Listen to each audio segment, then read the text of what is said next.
I only hesitated bringing it to you, Mr. Zyder, because it's not one of a kind.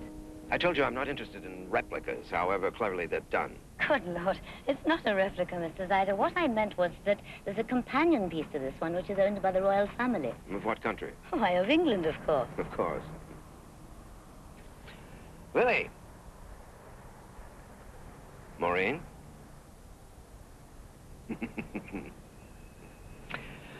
What else have you to show me today, Mrs. Brent? This one's rather special. There's only one of these in the entire world, Mr. Zyder. Interestingly enough, it was commissioned by the Empress Dowager in 1864 and then later presented to the King of Portugal in 1866.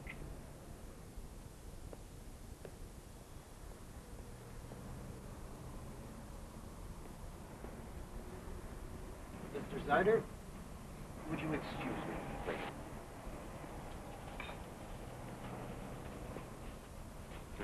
Minlo Chan has just left for New York. New York? Are you positive? I'm positive.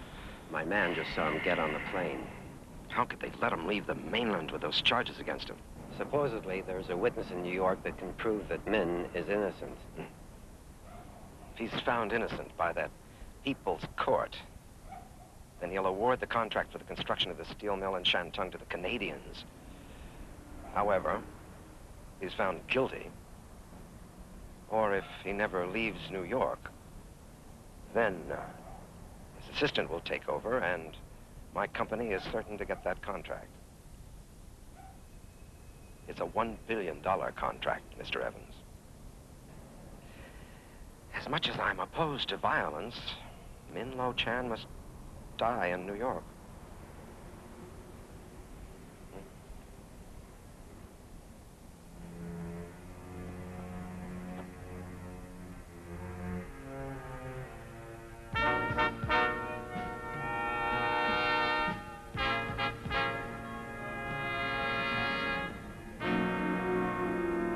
I just can't get over it. What is that, Jonah? Well, we're the same age, but who would ever guess that? Nobody, that's who.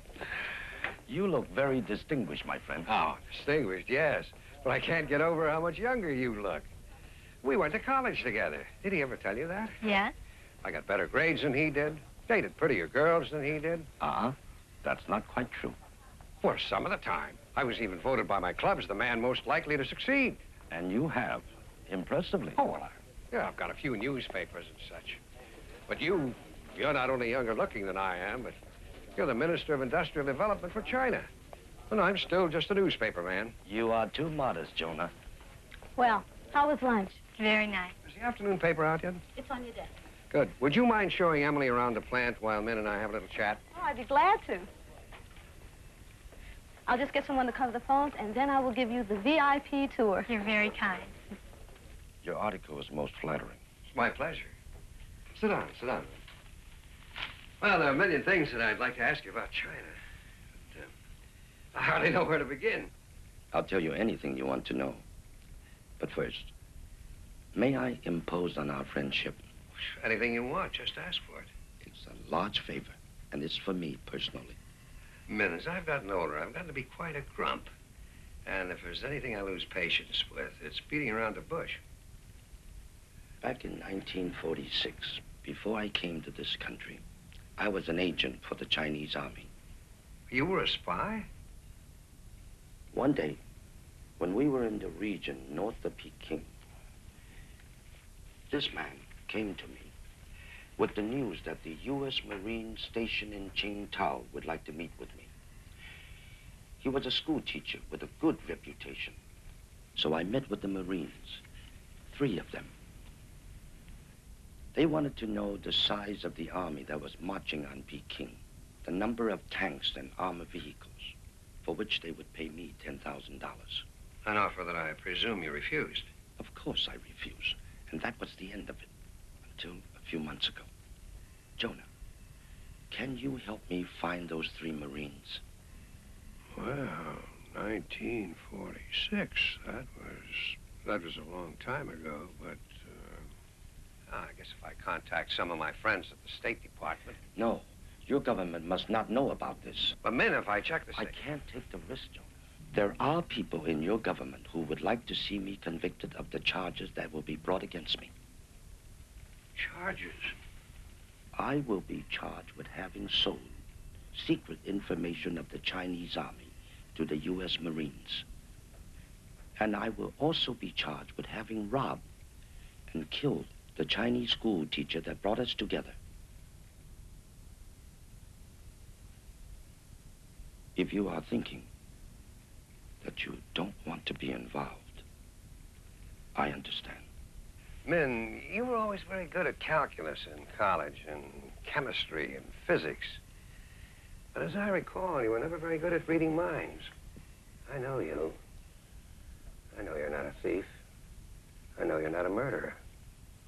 Of course, I'll help you if I can. Thank you, Jonah. Now, how will finding these 3 ex-Marines help you? They know that I'm innocent. They're the only ones who could give testimony to the Board of Inquiry in China. I see. So all I've got to do is to locate 3 ex-Marines without involving the State Department. And I think I've got it. Peter Parker did a feature story about a Marine officer a few weeks ago. Maybe he's got an in. Get me Peter Parker.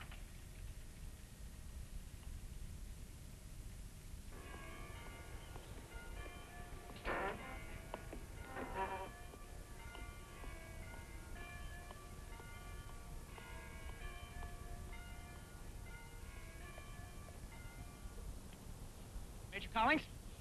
Peter, how are you? Just great. Listen, I need your help, unofficially. Okay. Now, this could save a man's career, maybe even his life. I need to know the names and whereabouts of those 3 Marines. That's the only clue in this picture? No, I know that they were all in North China together. They were in Tsingtao, China, in September of 1946. Their mission was to buy secret military information about Mao's army. Well, that's better. How soon you need it? Yesterday. How about tomorrow? That would be beautiful. Oh, it's also very important that this inquiry not be traced back to my newspaper or anyone on it. Come on, Peter. Major, please, trust me. Okay. You were straight when you wrote that article about me. So you'll call me tomorrow with their names and last known whereabouts? Right. At Tsingtao, China, September 1946.